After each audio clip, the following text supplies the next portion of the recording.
ಮಿಂಚುವ ಹಾಗಿದೆ. ಇಲ್ಲಿ ಮೊಗ್ಗು ಅರಳಿದರೆ ಹೂವಿಗೆ 1000 ವರ್ಷವೇ.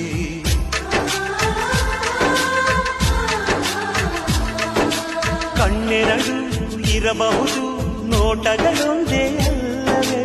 ರೂಪಗಳು ಎರಡೆರಡು, ಹೃದಯ ಒಂದೇ ಅಲ್ಲವೇ? ಈ ಜೀವನ ಸಂಜೀವಿನಿ, ಇದು ಅಣ್ಣನಾಶಯ, ನೀ ಹೇಳು ಶುಭಾಶಯ.